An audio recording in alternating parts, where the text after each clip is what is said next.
कन्याकुमारी में यात्रा शुरू की तो मैं सोच रहा था कि नफरत को मिटाने की जरूरत, और मेरे दिमाग में था कि इस देश में सब जगह नफरत फैली हुई है, मगर जब मैंने चलना शुरू किया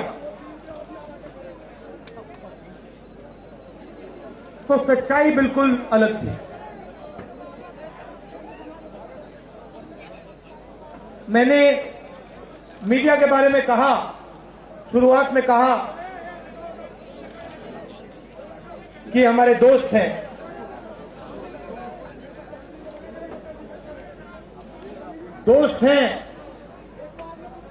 मगर हमारी बात टीवी पे कभी नहीं दिखाते हैं। और वो तो तब भी ठीक है, वो ठीक है, हमारी बात नहीं उठाएं तो ठीक है, कोई प्रॉब्लम नहीं है, मगर ये एक और काम करते हैं, इनकी गलती नहीं है। देखिए, ये जो यहां खड़े हैं, इनसे गुस्सा मत होइए, इनकी गलती नहीं है। देखिए, मुस्कुरा रहे हैं, ये जानते हैं लगाम लगी हुई है, पीछे से लगाम लगी हुई है, मगर इनके जो चैनल हैं ये भी नफरत फैलाने का काम करते हैं। 24 घंटा हिंदू मुस्लिम, हिंदू मुस्लिम, हिंदू मुस्लिम, हिंदू मुस्लिम, हिंदू मुस्लिम। ये सच्चाई नहीं है भाई और बहनों। मैं चला हूं कन्याकुमारी से यहां तक, ये सच्चाई नहीं है। ये मीडिया में चलाया जाता है, फैलाया जाता है। ये देश एक है। इन सड़कों पे लाखों लोगों से मिला हूं, सारे के सारे एक दूसरे से मोहब्बत करते हैं, प्यार करते हैं, गले लगते हैं। तो सवाल उठता है, क्योंकि ये नहीं कर रहे हैं, इनके पीछे जो शक्ति है, इनके पीछे जो शक्ति है वो कर रही है। तो सवाल उठता है, ये क्यों हो रहा है? जब सच्चाई है कि देश का आम नागरिक, चाहे हिंदू हो, मुस्लिम हो, सिख हो, ईसाई हो, किसी भी जात का हो, वो एक दूसरे से प्यार करता है, मोहब्बत करता है, एक दूसरे की इज्जत करता है। 90% लोग इस देश के एक दूसरे से प्यार करते हैं, मोहब्बत करते हैं, इज्जत करते हैं। देखिए मेरे सामने, ये देखिए, घूम के देखिए, ये जैन मंदिर है, गुरुद्वारा है, मंदिर है, मस्जिद है, ये है हिंदुस्तान। ये सच्चाई है हिंदुस्तान की, और ये नई बात नहीं, ये हजारों साल से इस देश की सच्चाई है। प्यार से ये देश मिलकर एक साथ रहा है। तो सवाल उठता है, ये जो मीडिया के लोग हैं, ये नहीं, जो इनके पीछे हैं, ये नफरत क्यों फैलाना चाहते हैं? आपने कभी पूछा अपने आप से कि मीडिया 24 घंटा कभी मोहब्बत की बात नहीं करेंगे? कभी आपने देखी है?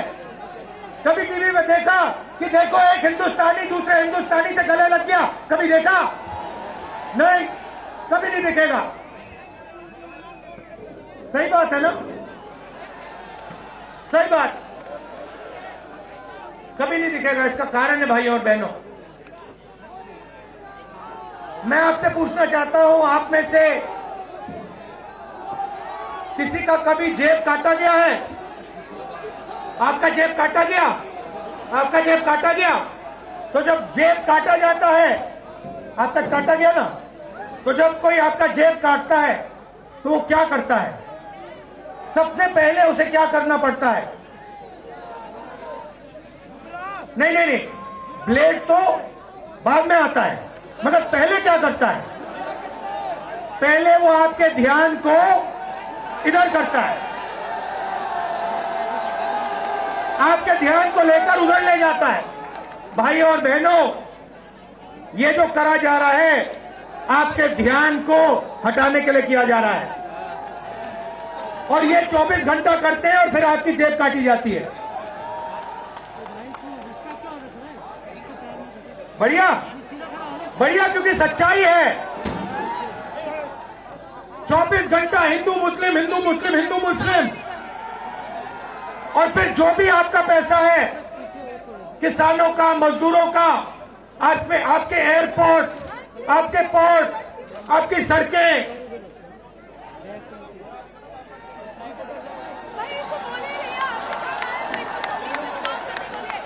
सीधा किसके जेब में? इनके मालिक के जेब में। इनको कौन चलाते हैं? नाम बताओ। देखो, सब जानते हैं, पूरा हिंदुस्तान जानता है। भाई और बहनों, ये नरेंद्र मोदी जी की सरकार नहीं है, ये अंबानी अदानी की सरकार है। ये सच्चाई है, और ये पूरा का पूरा लक्ष्य इनका आपके ध्यान को इधर से उधर, उधर से इधर करने का है। मैं 2800 किलोमीटर चला हूं, 2800।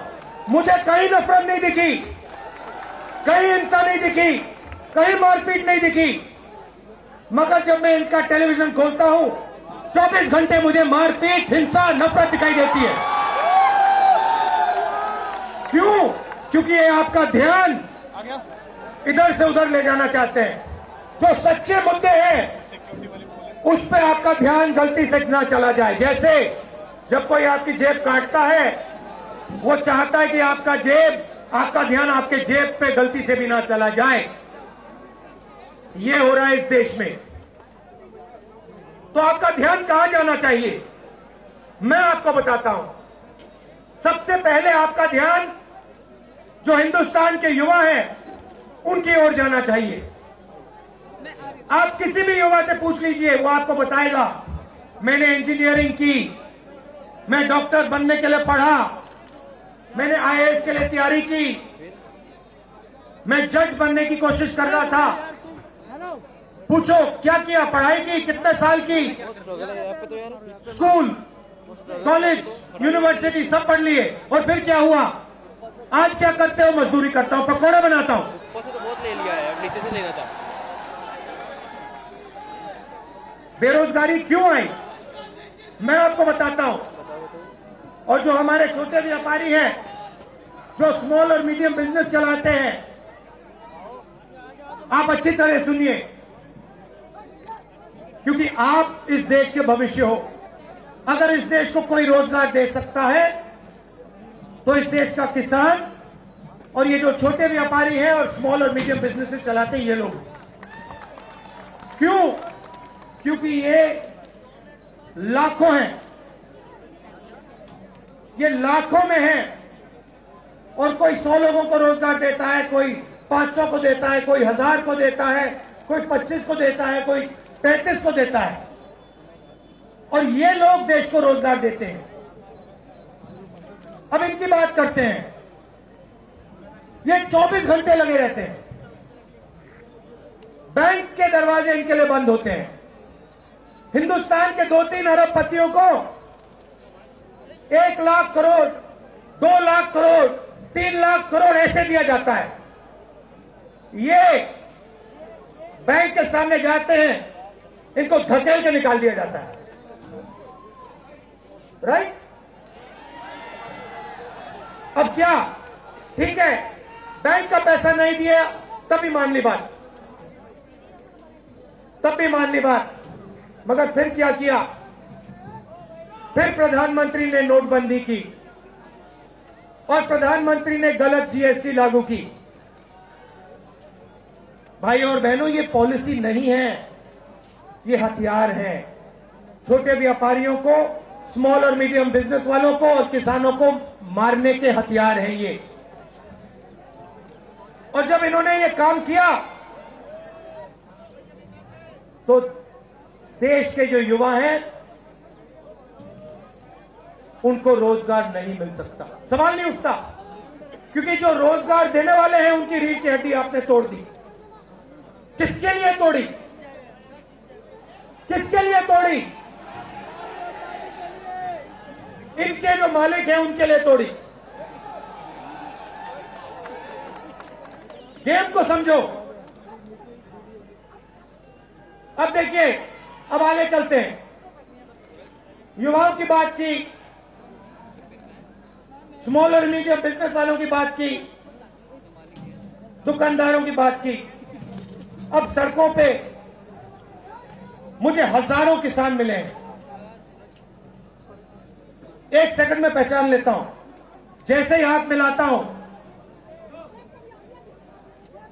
समझ आ जाता है ये मजदूर है या ये किसान है।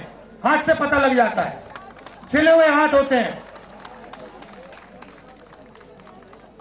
अच्छा, एक और सवाल है जो मैं सोच रहा हूं।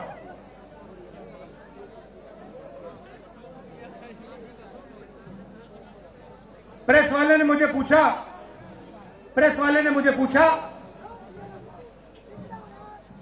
क्या आपको ठंड नहीं लगती? और मैंने सोचा ये मुझसे पूछ रहे हैं, ये हिंदुस्तान के किसान से क्यों नहीं पूछते? ये हिंदुस्तान के मजदूर से क्यों नहीं पूछते? ये हिंदुस्तान के गरीब बच्चों से क्यों नहीं पूछते? फिर कहते देखो 2800 किलोमीटर चल लिए, कोई बड़ी बात नहीं है। पूरा हिंदुस्तान चलता है, जिंदगी भर चलता है। किसान चलता है, मजदूर चलता है, फैक्ट्री में जो काम करते हैं वो चलते हैं। तो हमने ये कोई बड़ा काम नहीं किया भाइयों बहनों, पूरा हिंदुस्तान करता है, रोज करता है। हम 2800 किलोमीटर चलते हैं, किसान शायद जिंदगी में 10,000, 15,000, 20,000 चल लेता है।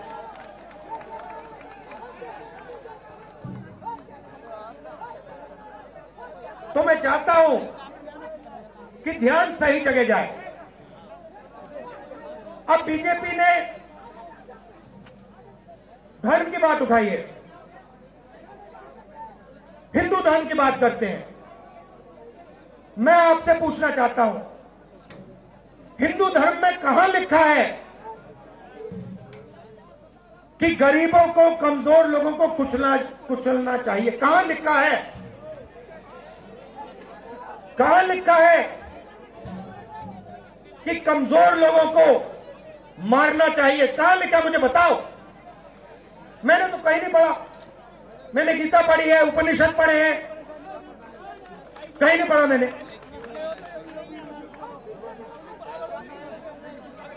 आपने पढ़ा कहीं? गले लगाने की बात होती है। अच्छा ठीक है, देखिए अब ये लोग देश में डर फैला रहे हैं। नफरत नहीं दिखी मगर डर दिखा। किसके दिल में डर? किसान के दिल में, युवाओं के दिल में, छोटे दुकानदारों के दिल में, स्मॉल और मीडियम बिजनेस जो चलाते हैं उनके दिल में, माताओं बहनों के दिल में। मुझसे कहती है राहुल जी, बीजेपी की सरकार में हम तो सड़क पर, शाम को सड़क पर नहीं निकल सकते। तो डर फैला दिया है। सही सही। अच्छा, आपने शिव जी की फोटो देखी है? उसमें उनका हाथ ऐसे देखा आपने? इसको क्या कहते हैं? इसको क्या कहते हैं? इसको अभय मुद्रा कहते हैं। इसका मतलब क्या होता है? इसका मतलब होता है डरो मत। तो शिव जी कहते हैं डरो मत, हिंदू धर्म कहता है डरो मत। और ये लोग 24 घंटा इस देश में डर फैलाने की कोशिश करते हैं। अच्छा, एक और मजे की बात बताता हूं आपको जो मैं सोच रहा था। आपने ये यात्रा देखी होगी, इसमें आपको हिंसा दिखी? कहीं नहीं दिखी। किसी ने किसी को मारा? किसी ने गाली दी? नहीं। आपने इसमें नफरत देखी? बिल्कुल नहीं। इसमें किसी ने यह पूछा भैया तुम्हारा धर्म क्या है? किसी ने कहा भाई तुम हिंदू हो, मुसलमान हो, सिख हो, ईसाई हो, क्या हो? नहीं। किसी ने यह पूछा तुम स्त्री हो या पुरुष हो? किसी ने यह पूछा तुम्हारी क्या जात है? बिल्कुल नहीं। कपड़े भी नहीं पूछे, कपड़े भी नहीं पूछे। अच्छा, इसमें आपने देखा होगा, पता नहीं आपने देखा या नहीं, इसमें कुत्ते भी आए। कुत्ते भी आए इसमें, कुत्ते आए। और आपने एक, अगर आप टीवी देख रहे होते आपने एक चीज देखी होगी, कुत्ते को किसी ने नहीं मारा, किसी ने नहीं मारा। इसमें गाय भी आई, भैंस भी आए, सुअर भी आए, मैंने देखा। वो तो सब जानवर आए, सब लोग आए, और यहां पे कोई नफरत नहीं। जैसा हमारा हिंदुस्तान है वैसे ये यात्रा है, कोई नफरत नहीं, कोई हिंसा नहीं, कोई गलत सवाल नहीं। कभी कभी कोई गिर जाता, जैसे हमारे हरियाणा के पीसीसी गिरे, धड़ाम से गिरे, केरला के सब नेता गिर गए, एक सेकंड में लोग उनको उठा लेते थे, एक सेकंड में, टाइम नहीं लगता था। ये है हिंदुस्तान। नहीं, देखिए, मैं आपको एक बात बताता हूं, सच्चाई समझनी होगी। सच्चाई ये है कि जैसे इन पर लगाम लगी हुई है, वैसे हिंदुस्तान के प्रधानमंत्री पे भी लगाम लगी हुई है।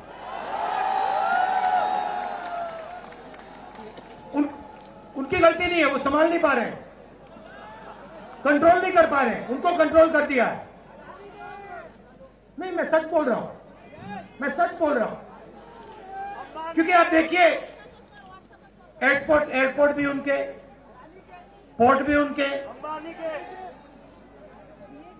एग्रीकल्चर के स्टोरेज डिपो भी उनके, और क्या उनका, हाँ,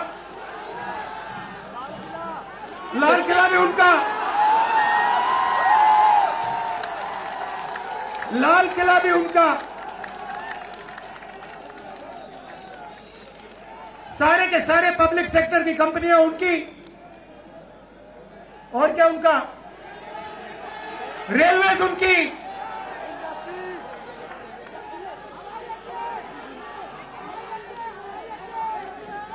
अभी भाइयों और बहनों ताजमहल भी चला जाएगा, तो सब कुछ उनका। तो ये देश की सच्चाई है। हाईवे भी उनके, सेलफोन भी उनके,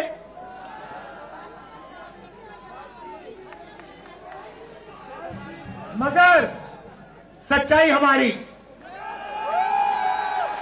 आप देखिए, मैं आपको बताता हूं, आपको मैं बताता हूं, अपनी कहानी बताता हूं। जब मैं राजनीति में आया, 2004 में आया,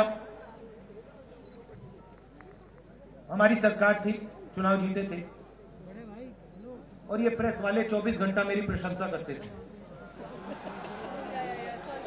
24 घंटा 24 घंटा राहुल गांधी, राहुल गांधी, राहुल गांधी, राहुल गांधी। फिर मैंने क्या किया, मैं चला गया भट्टा परसोल। नहीं, सुनो, आपको समझना है ये है क्या।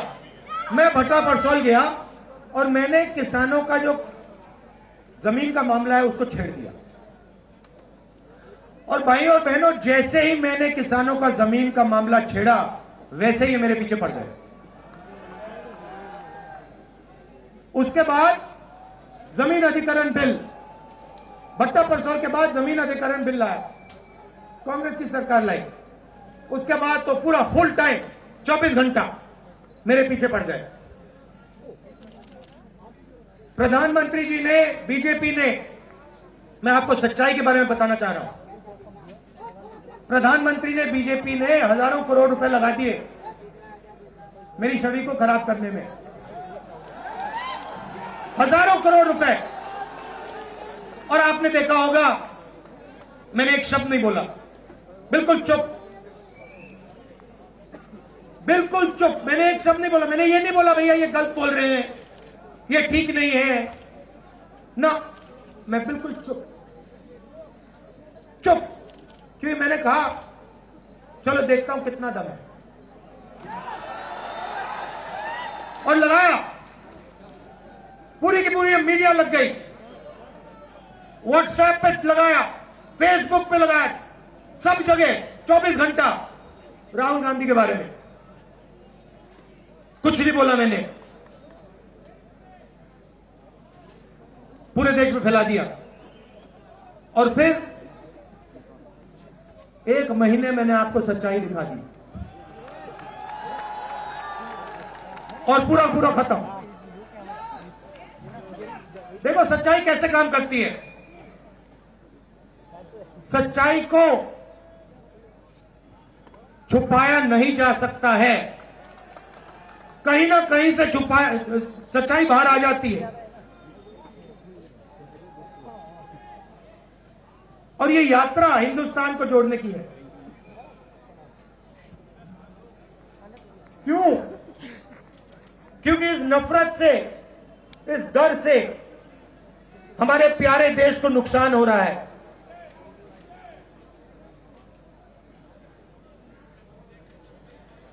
ये सच्चाई है और इसीलिए हमने ये यात्रा कन्याकुमारी से लेकर कश्मीर तक शुरू की है। और ये जो हमारा तिरंगा है इसको हम श्रीनगर में जाके वहां पे लहराएंगे। और आप में से हजारों लोग हमारे साथ चलोगे।